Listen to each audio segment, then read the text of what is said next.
בחסדי האל יתברך וברחמיו נעשה ונצליח. La parashá para esta semana es Parashat Shoftim.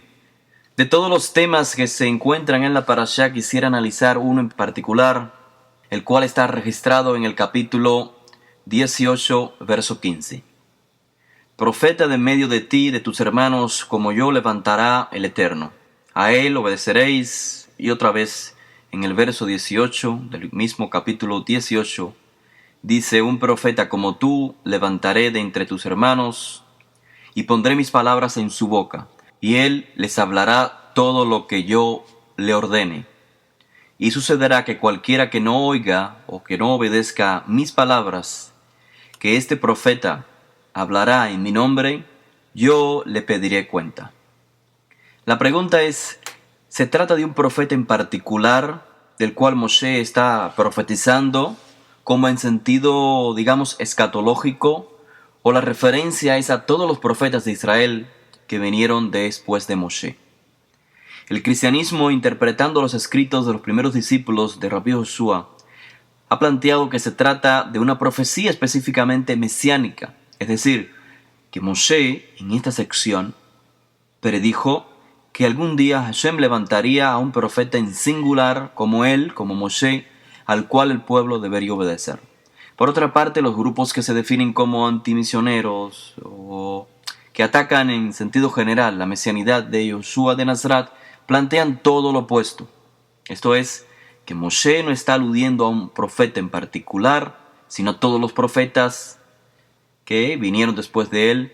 Y por lo tanto, y aquí el énfasis, cuando los discípulos de Yoshua aplicaron estas palabras de Moshe a Yoshua de Nazaret, manipularon la interpretación simple del texto.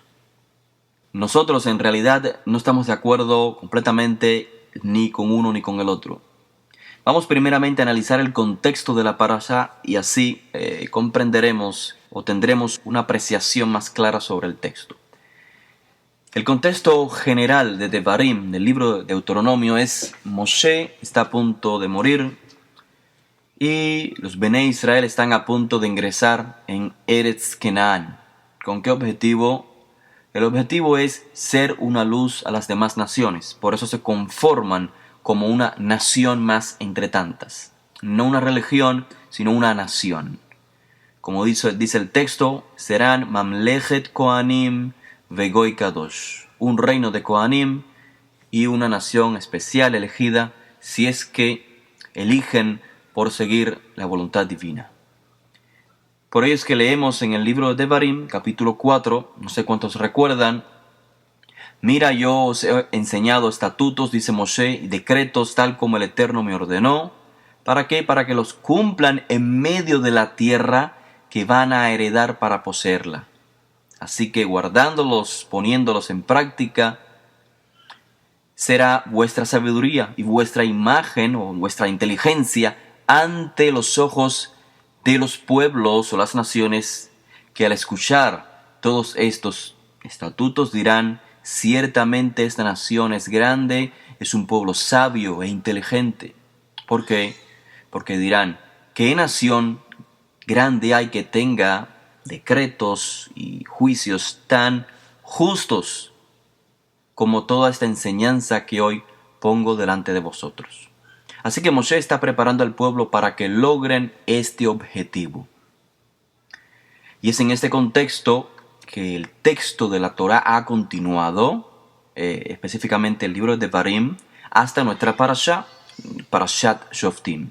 Así que, ¿cuál es el tema central entonces, además de ese tema general de Devarim? ¿Cuál es el tema central de la Parashat Shoftim?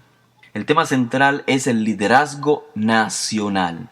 Am Israel debe estar liderado de tal manera que pueda llevar a cabo el objetivo previamente dicho: ser una luz a las demás naciones.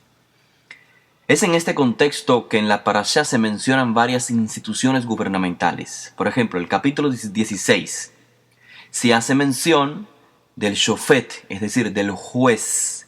Y entonces el texto establece las normas y el objetivo que tiene con este establecimiento. El juez o el shofet es el encargado de hacer la justicia y por ello se establece que en cada ciudad deben haber Batei Din, es decir, cortes de justicias con sus propios jueces que aseguren que la justicia se lleve a cabo en todo Israel. Y por supuesto una corte en especial, una corte suprema, Beit Din Hagadol, en el lugar central de la nación, esto es Jerusalén, para casos más específicos. Así que Moshe reafirma en este caso la elección divina de los Leviim, de los levitas, como los encargados, los responsables de enseñar al pueblo la justicia de la Torá, y por ello es que los Leviim no reciben una porción de la tierra, porque se van a dedicar específicamente, su función va a ser enseñar. Y esto lo vamos a leer más adelante cuando Moshe bendice a las tribus en el capítulo 33 de Devarim. Recuerdan, a la tribu de Leví les bendice diciéndoles: enseñarán los mishpatim, la justicia de Hashem a Jacob, a la casa de Jacob, la Torah a Israel. Esta es la elección respecto a los Levíim, y entre ellos la elección de un shofet. Luego en el capítulo 17 se trata el tema de otra institución, siguiendo el mismo orden, el mismo patrón, el mismo tema principal de Parashat Shoftim. En este caso, en el capítulo 17, se hace mención de la institución, podemos decir, del reinado. Una vez más, se establecen las normas y el objetivo de esta institución, del rey. Dice el texto, comienza diciendo en el capítulo 17, cuando entres a la tierra que Hashem te entrega. Vemos otra vez, el contexto es la entrada a la tierra de Israel para formar una nación. O sea, cómo va a proceder Israel en el país con el objetivo de llevar a cabo la misión por la cual fue elegida, ser una luz a las demás naciones. En este contexto se da la instrucción del rey. ¿Qué función hace el rey?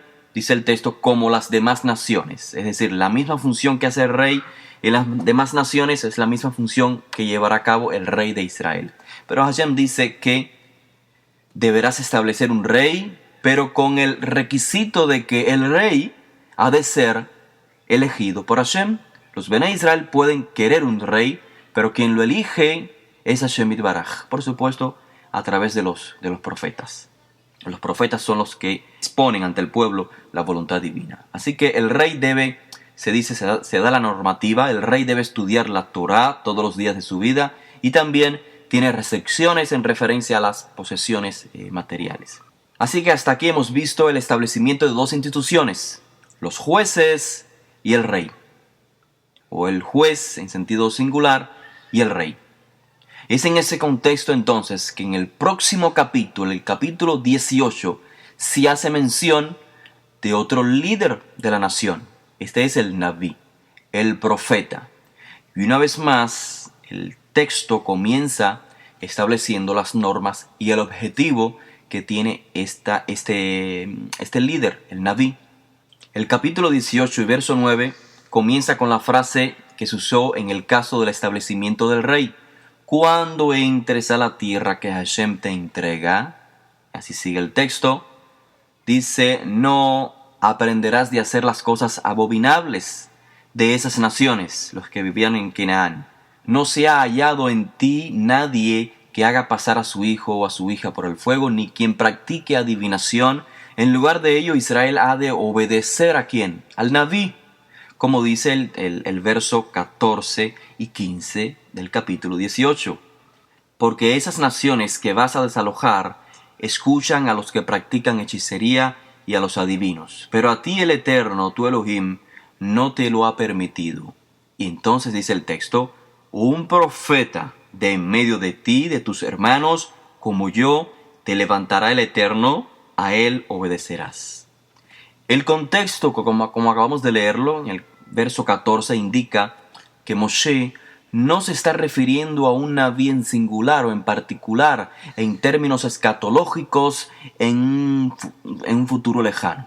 Así como no se refirió anteriormente a un juez en particular, tampoco a un rey en particular, tampoco, por ende, la referencia al profeta es en particular.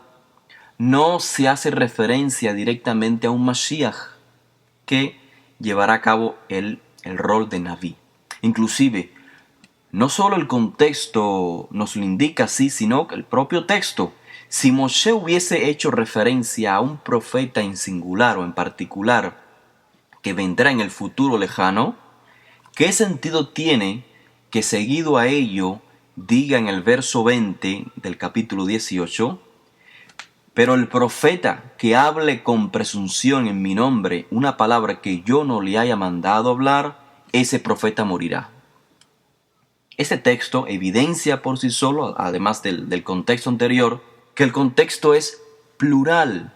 Moshe está refiriéndose a futuros profetas y a posibles profetas que se hagan pasar por profetas verdaderos y no lo sean. ¿Y cuál debe ser entonces la conducta del pueblo respecto a ellos? Así que la pregunta es muy obvia.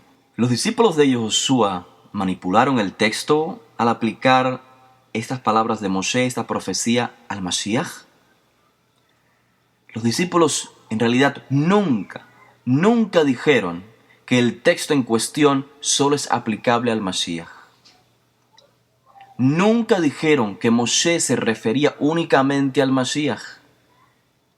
Esta es la interpretación cristiana que se hace de los escritos de los primeros discípulos. Pero no es lo que los escritos dicen. En los escritos de los discípulos se registran los discursos de Shimon Kefa, el líder destacado del movimiento de Josué, y también el discurso de Estéfanos.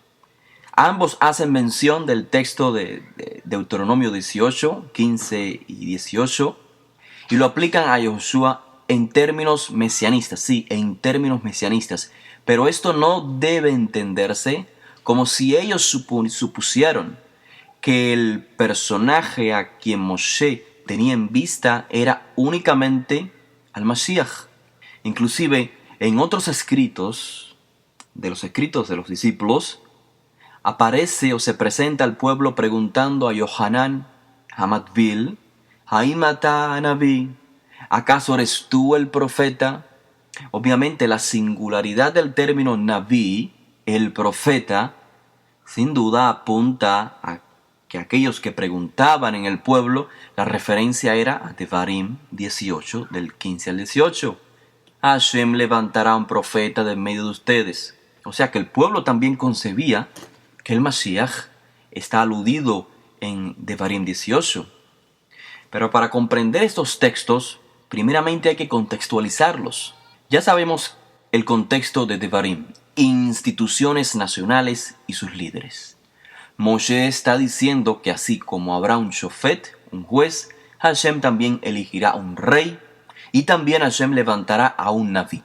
Y todos estos tres líderes liderarán al pueblo en diferentes áreas. Uno en la Torá, en la Halajá, este es el shofet. Uno en asuntos, digamos, militares, conformado por supuesto a la voluntad divina. Y otros como el naví en asuntos espirituales. Hashem pondrá sus palabras en su boca. Veamos entonces Devarim 18:15. Un profeta en medio de ti, de tus hermanos. Kamoni, dice Moshe, como yo. Te levantará el Eterno, a él hay que obedecer. ¿Qué significa entonces cuando Moshe dice Kamoni, como yo? ¿Qué significa como yo? Realmente como yo es un término ambiguo. O sea, como yo en qué sentido. ¿Qué significa ser como Moshe? La referencia es obviamente a la capacidad de Moshe como Naví, porque es un profeta como yo. No cualquier persona, no va a levantar un líder como yo, sino un profeta como yo. El contexto es el profeta. Así que la referencia no es de sus hermanos. La similitud que va a tener el profeta como Moshe no es porque pertenece a la nación de Israel, porque eso está claramente en el texto. Dice un profeta en medio de ti, de tus hermanos. Así que sería ambigua, o sería mejor dicho, redundancia, como yo sea un equivalente a de tus hermanos. Como yo ha de describir algo en particular, como ya dije, algo en particular de Moshe en su capacidad de Naví. Este es el contexto. Por eso el texto dice, a él oirás. Es decir, él hablará en nombre de Hashem, como yo, como un profeta verdadero. En otras palabras, Moshe dice que él es el prototipo del Naví de Israel. Alguien al cual se debe obedecer porque Hashem ha puesto sus palabras en su boca. Notemos ahora cómo esto está claramente descrito en el verso 18. Un profeta como tú levantaré de entre sus hermanos y pondré mis palabras en su boca.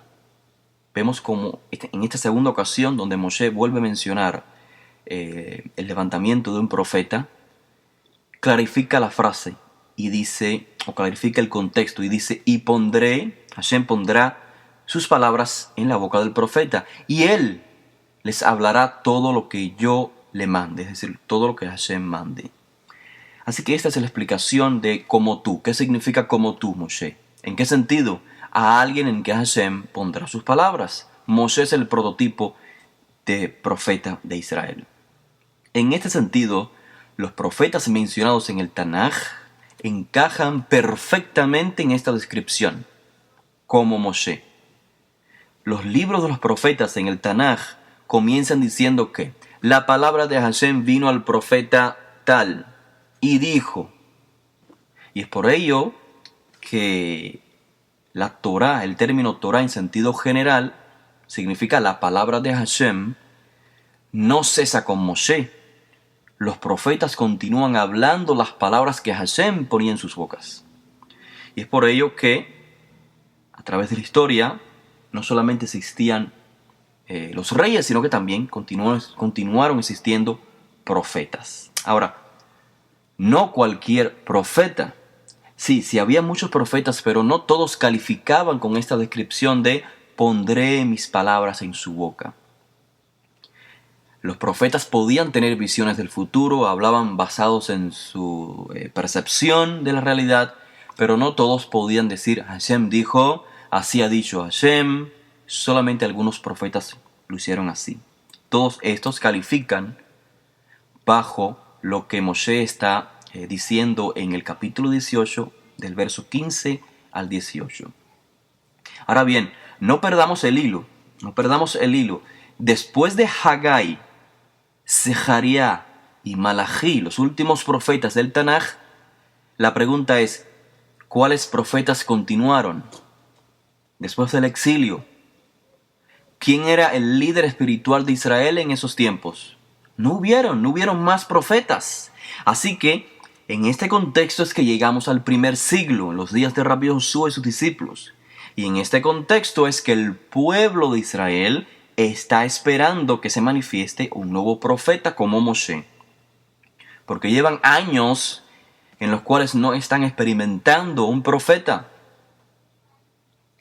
De hecho, en el libro de Macabeos, creo que es el primer libro de Macabeos, donde se habla de la elección de Shimón, vemos que lo eligen y el pueblo dice, según está registrado en Primera de Macabeos, lo eligen como el líder espiritual de la nación de Israel hasta que aparezca el profeta. Porque es una época, repito, en la cual se ausentaron los profetas. Después de tantos años sin profeta, de la altura de los profetas del Tanaj, los profetas más sobresalientes, es que debemos de comprender lo que está escrito en los escritos de los discípulos de Rabbi Josué. En este contexto es que Simón Kefá y Estéfanos en sus discursos aplican Deuteronomio 18, del 15 al 18, en un sentido mesianista. ¿Por qué? Porque Moshe es un prototipo del Mashiach. O sea, no es una referencia únicamente al Mashiach, sino que es un texto en el que también se encuentra una aplicación al Mashiach. ¿Por qué? Porque Moshe es un prototipo del Mashiach y así los profetas como Moshe también son prototipos de Mashiach.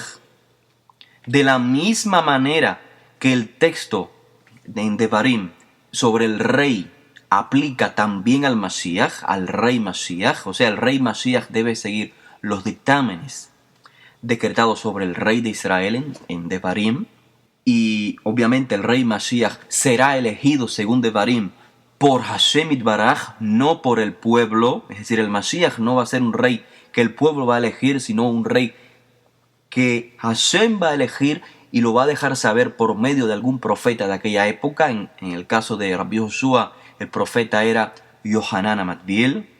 Pero esto no significa, por ejemplo, que David no desarrolló el rol del rey que está mencionado en la Parashat Shoftim. De igual manera, el Mashiach no es el único Naví que desarrolla el rol mencionado en la Parashat Shoftim, Devarim 18. Consecuentemente, creo que no solo el planteamiento cristiano está errado al plantear que Deuteronomio 18:18 es una profecía exclusivamente mesiánica, sino que también creo que el planteamiento antimisionero erra al no comprender adecuadamente el uso que los primeros discípulos le dan a Devarim 18. Además, cometen la Shon Hara al acusar a los discípulos de algo que ellos no dijeron. Ahora bien, existe otro detalle que debemos de mencionar. Vamos a aprovechar la ocasión. Hay quienes dicen que, aún así, aún comprendiendo que los primeros discípulos no percibieron el texto exclusivamente en contexto mesianista, aún así, el simple hecho de mencionar que en el Mashiach se cumple la profecía, también se cumple la profecía de Deuteronomio 18:18, que esa concepción de que el Mashiach será un profeta como Moshe, no es judía, no es una concepción judía. Ahora, ¿por qué? ¿O cuáles son las bases sobre las cuales pueden decir que esta no es una concepción judía? Esta exposición simplemente se da porque no aparece en el Talmud, no aparece en los midrashim denominados como rabínicos. Si ninguno de los personajes mencionados en el Talmud o los midrashim rabínicos hacen mención de que el Mashiach está incluido también como uno de los profetas que vendrá sobre Israel, entonces esa concepción no es judía. Y como para la concepción religiosa sectarista, lo que no aparece en el Talmud y en los Midrashim no es judío, entonces la conclusión es muy obvia. No es una concepción judía ver al Mashiach en Devarim 18. En respuesta a esta opinión, a esta concepción de ataque antimisionero, se ha publicado una defensa. La defensa incluye un comentario que hizo un rabino del siglo XIV, un comentario supuestamente sobre Devarim 18. El nombre de este rabino es Rabbi Levi ben Gershon, o en acróstico Ralbag o Gersonides. Supuestamente Rabbi Levi, en su comentario sobre Devarim 18, lo aplica al Mashiach. Dice que sí, que ese profeta del cual Moshe hace mención es el Mashiach. Y de esta manera, felizmente, supuestamente, se ha evidenciado que sí, al menos hay un rabino, aunque sea del siglo XIV, pero por lo menos hay un rabino que perciba a Deuteronomio 18 en contexto mesiánico. Estimados, la realidad es que Rabbi Levi no dice que Moshe profetizó que este Naví mencionado en Deuteronomio 18 sea el Mashiach. No. Sus textos, es decir, su comentario sobre la Torá de Rabbi Levi no lo dice. De hecho, si tienen acceso al comentario de Rabbi Levi ben Gershon sobre Deuteronomio 18, notarán que Rabbi Levi pone de ejemplo, de cumplimiento de esta profecía de Devarim de Deuteronomio 18, donde Hashem levantará un profeta como Moshe. Rabbi Levi pone de ejemplo de cumplimiento a los profetas como Shmuel, Eliyahu, entre otros profetas destacados de Israel. No menciona al Mashiach, sino que es en su comentario sobre Devarim 34:10, donde el texto dice: no se levantó otro profeta como Moshe. Entonces allí es que Rabbi Levi dice: el Mashiach será mayor que Moshe, pero en un aspecto nada más. ¿En qué aspecto? ¿De qué forma el Mashiach será mayor que Moshe? En sus milagros. Los milagros de Moshe fueron vistos solamente para beneficio de la nación de Israel. Sin embargo, los milagros del Mashiach serán para judíos y para gentiles. Ambos los percibirán. Solo así, de esta manera, se pudiese decir, supuestamente, quizás, Rabbi Levi también percibía al Mashiach similar a Moshe, al profeta Moshe. Pero no que Rabbi Levi dijo específicamente que el profeta anunciado en Deuteronomio 18, que Hashem levantaría, era una referencia al Mashiach. No lo dijo directamente.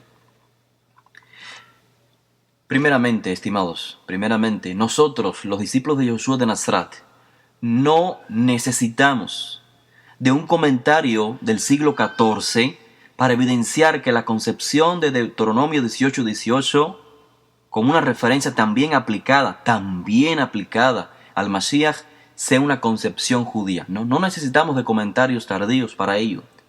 La concepción es puramente judía, es decir, la comprensión o concebir Deuteronomio 18:18 como una aplicación también al Mashiach es una concepción judía, puramente judía, desde el momento en que un maestro judío la plantea. Cuando se registra que Shimon Kefá y Estéfanos, dos maestros del primer siglo, la plantearon, la concibieron, ya es concebida como una concepción judía, una interpretación judía sobre el texto. Ahora, si a esto le agregamos que los autores de los escritos de los discípulos registraron que además la gente del pueblo se refería al Mashiach con el título de el profeta, claramente aludiendo a Deuteronomio 18, ya esto es evidencia de más de que efectivamente es una concepción judía. No necesitamos que escritos posteriores lo evidencien. Lo pueden confirmar. Si lo confirman, mucho mejor. Pero no deja de ser concepción judía porque escritos posteriores a los escritos de los discípulos lo digan o no lo digan. Ahora, que otras escuelas de pensamiento judío posteriores no lo conciban así, es decir, no conciban que el Mashiach también puede estar reflejado en Deuteronomio 18, ese es otro tema. Pero en ningún momento le quita judeidad a dicha concepción. Ahora, si lo que queremos es darnos la tarea de buscar alguna evidencia de Deuteronomio 18 como una profecía también referente al Mashiach, tenemos los rollos del Qumran que anteceden cronológicamente no solo al Talmud y los Midrashim rabínicos, sino inclusive a los escritos de los discípulos. En los manuscritos identificados como 4Q175 y 1QS 911, encontramos la referencia a Deuteronomio 18, del 15 al 18, claramente en un contexto mesianista. Según los autores de estos manuscritos del Qumran, o los autores o los miembros del grupo, presentan en estos escritos que había una expectación por un profeta en términos mesiánicos. Es decir, es profeta, pero en términos mesiánicos. Es el Mashiach de Israel. Así que habiendo quedado claro lo que dijimos anteriormente en referencia a cómo comprender Devarim 18, del 15 al 18, cómo comprender la aplicación que los discípulos de Rabbi Joshua hacen del mismo en un contexto mesiánico, nos podemos hacer la pregunta: ¿qué mensaje tiene para nosotros hoy esta sección de la Parashá? El texto dice en el capítulo 18, verso 19: y sucederá que a cualquiera que no escuche o no obedezca mis palabras, es decir, las palabras de Hashem, que el profeta ha de hablar en mi nombre, yo mismo le pediré cuenta. Anoji edrosh me'imo. Si Joshua es el Mashiach, también califica como uno de estos profetas que hablarán en nombre de Hashem, que Hashem pondrá las palabras en su boca. Estamos obligados como hijos de Israel a escucharlo. Es por orden de Moshe y por orden de Hashem. Estamos obligados a escucharlos, es decir, a obedecerlos. No solamente a Joshua el Mashiach, a todos los profetas de Israel. ¿Qué sucede entonces con los Bené Israel que no escuchan a Joshua? Lo mismo que sucede con los Bené Israel que no escuchan a los profetas de Israel, y de estos hay muchos. Actualmente hubieron en la antigüedad y los hay en la modernidad. Descendientes de Israel que no prestan atención a Moshe Rabbenu, a la Torá, a los Nevi'im de Israel, en los cuales se incluye también Rabbi Joshua.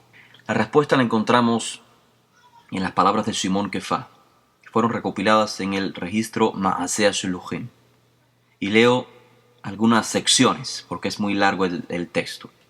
Dice Shimon Kefá: mas vosotros negasteis al Tzadik. Y ahora, hermanos, no son enemigos, son hermanos. Yo sé que obrasteis por descuido, por ignorancia, lo mismo que vuestros gobernantes. Esto dice Shimon Kefá porque en la Torá, en el libro de Números capítulo 15, se hace una diferencia entre la persona que peca por ignorancia, por descuido, y la persona que peca con desafío, es decir, sabiéndolo y no deseando obedecer. Continúa diciendo Shimon Kefá: pero Elohim ha cumplido así lo que anunció previamente por boca de todos los profetas, que su Mashiach padecería. Es decir, todo fue basado en la soberanía divina. Es algo que debía de padecer. Pero, ¿qué nos corresponde hacer? Dice Shimon Kefá: por tanto, haced teshuvá, para que vuestros pecados sean borrados, a fin de que tiempos de refrigerio vengan de la presencia del Eterno. Es decir, pecar por descuido, pecar por ignorancia, no significa que la persona sea libre de culpa. Moshe dijo, y aquí sigue diciendo Shimon Kefá, leo sus palabras. Moshe dijo: el Eterno os levantará un profeta de entre vuestros hermanos, como yo, a él obedecerán en todo cuanto os diga. Y sucederá que toda persona que no obedezca a aquel profeta será cortada de entre el pueblo. Será cortada de entre el pueblo. La expresión hebrea, benijretá, literalmente será cortada, efectivamente es usada en algunas instancias en el texto de la Torá como equivalente a morir. La persona morirá, por ejemplo, Génesis 41:36. Será cortado significa morir, pero en otras instancias es usado como una afirmación de la desaprobación divina. En otras palabras, Hashem desaprueba la acción de esa persona. Esto equivale a muerte, no física, sino espiritual. Para los ojos de Hashem, esa persona ha muerto espiritualmente. ¿En qué sentido?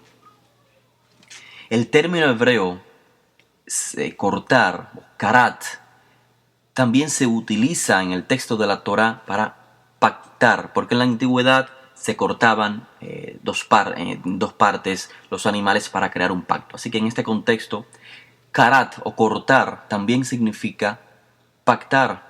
Y es en este caso que el término está acompañado por la definición pueblo.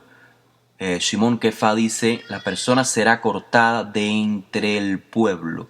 Las personas forman parte de un pueblo porque han pactado ser parte de un pueblo. Eso quiere decir, quien no obedece al profeta que Hashem ha levantado es espiritualmente cortado del pueblo, porque por incumplimiento de la alianza establecida con el Eterno, quien eligió al pueblo. Pues Shimon Kefá está diciendo, o continúa diciendo: vosotros sois los hijos de la alianza que Elohim pactó con vuestros ancestros.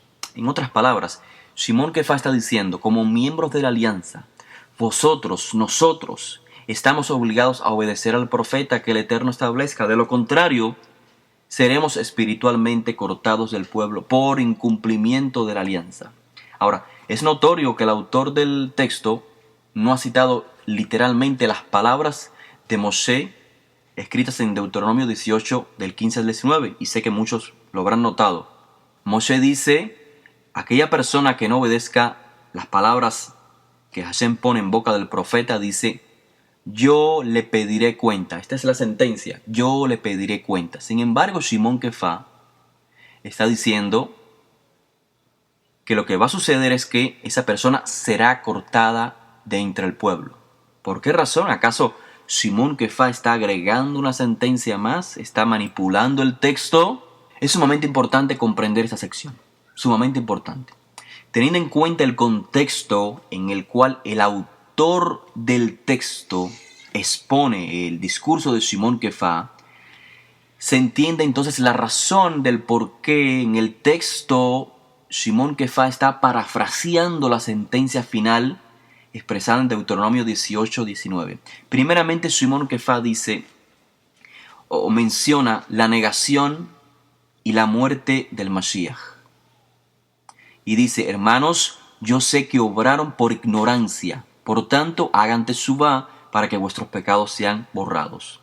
De esta manera, Shimon Kefa está razonando con los que están oyendo su discurso sobre una sentencia en la Torá. Ya dije anteriormente que está descrita en Números 15, sentencia que permite a la persona que haya pecado por ignorancia, le permite que reciba expiación si la persona hace teshuvá. Solamente si pecó por ignorancia, por descuido.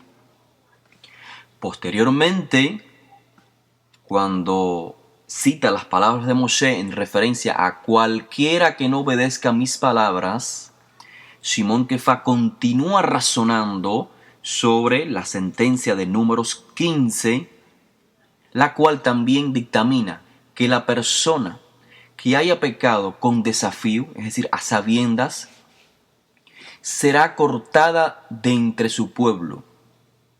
Así pues, Shimon Kefa está conectando desobedecer al profeta, que es desobedecer a Hashem, con pecar con desafío. Lo cual, entonces, dice que recibe una sentencia de ser cortado de entre el pueblo. Números 15:30. Esta es la sentencia. Números 15:30. Pecar por desafío conlleva a ser cortado de entre el pueblo según Números 15:30. De manera que no se trata de una manipulación del texto por parte de Shimon Kefa o el autor que recopiló el discurso de Shimon Kefa. No se está manipulando Deuteronomios 18-19, sino que se trata de una explicación contextual, de hecho muy cuidadosa, que ha hecho Shimon Kefa o el autor del documento que registra el discurso, y está usando como base Números 15 del 27 al 30. En otras palabras, Shimon Kefa dice, solamente la persona que ignora la realidad sobre Yoshua de Nazaret tiene, según la Torá, según el din de la Torá, tiene la posibilidad de expiar por su descuido, por su ignorancia. Pero el que conoce y decide no obedecer a Yoshua, lo ha hecho a sabiendas, lo ha hecho con desafío. Y su decreto es muy claro según la Torá, según Números 15. Será cortado del pueblo, es decir, Hashem no lo considerará más a esta persona como un miembro leal de Israel. Del Israel que se conduce según la voluntad divina, por supuesto. Seguirán siendo judíos, seguirán siendo israelitas como los hay hoy, en la actualidad, que no observan la Torá, que profanan el Shabbat. Sin embargo, sí, son judíos, son israelitas, pero no son vistos por Hashem Yitbaraj como miembros leales del pueblo de Israel. Espiritualmente están muertos porque no se conducen según la voluntad divina. Esto es ser cortado del pueblo. Hashem ha establecido un profeta y no se le ha dado la atención debida al profeta. Sea Moshe Rabbenu, sea Ishayahu Hanaví, sea Irmiyahu, sea Yehezkel, todos los profetas, hay que obedecer a todos los profetas. No se trata del Mashiach únicamente. Y en estos temas siempre sale a relucir la mención que hace Saúl de un velo que muchos tienen y no pueden ver, por lo tanto no se puede juzgar a esa persona porque tiene un velo que Hashem mismo le puso. Sin embargo, no se puede sacar de contexto los dichos de Saúl HaShaliach de hace 2000 años atrás y querer aplicarlos en nuestros días. No se puede, hay que contextualizar todo. En nuestros días debemos de sacar nuestras propias deducciones, tomando en cuenta la historia judía, lo que ha pasado en nuestra historia. En el caso de Saúl, lo que está haciendo es uso de un midrash muy antiguo. Sabemos que es un midrash cuando habla del velo. ¿Por qué? Porque cuando leemos el Targum Jonatán, la traducción aramea que hizo Jonatán sobre la Torá, vemos en Shemot 33 las palabras de Saúl claramente allí, muy similares. El contexto es el mismo. Pero bueno, eso es un tema para otra ocasión. La cuestión es que inclusive el propio Saúl, cuando hace referencia al velo que dice Saúl, el velo con el Mashiach es quitado. ¿Qué significa que con el Mashiach se quita el velo? Dice, cuando alguno hace teshuvá, el velo es quitado. Cuando uno se vuelve a Hashem Itbaraj, dice Shaul, cuando uno se vuelve al Eterno, el velo es quitado con Mashiach. Así que el velo no es ni era una excusa, sino que el velo es una evidencia de que la persona no ha hecho teshuvá y como consecuencia tiene un velo. Así que hoy en nuestros días, estimados oyentes, después de analizar la historia, nuestra historia, la historia judía, después de los enfrentamientos religiosos entre judaísmo y cristianismo, es obvio que hoy muchos en el contexto de Israel no tienen ni la menor idea de quién es Yehoshua. Pero esto tiene una razón de ser. ¿Por qué? En la mayoría de los casos es por ignorancia. ¿Pero por qué? La ignorancia surge por una razón. Sí, las persecuciones, las inquisiciones, los holocaustos por parte de muchos así llamados cristianos. Todo esto hizo que aquellos que sufrieron las persecuciones sembraran en sus hijos un rechazo, un desprecio por todo aquello que se parezca al cristianismo. Pero, estimados oyentes, esto no surgió así porque sí.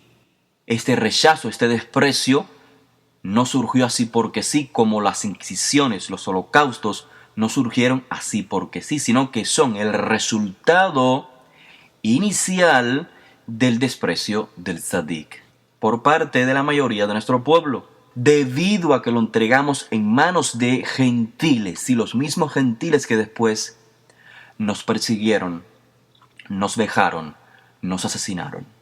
Es decir, el cristianismo, no los cristianos, no los practicantes, sino el cristianismo como religión surge porque nosotros como nación no quisimos aprovechar la capacidad del tzadik.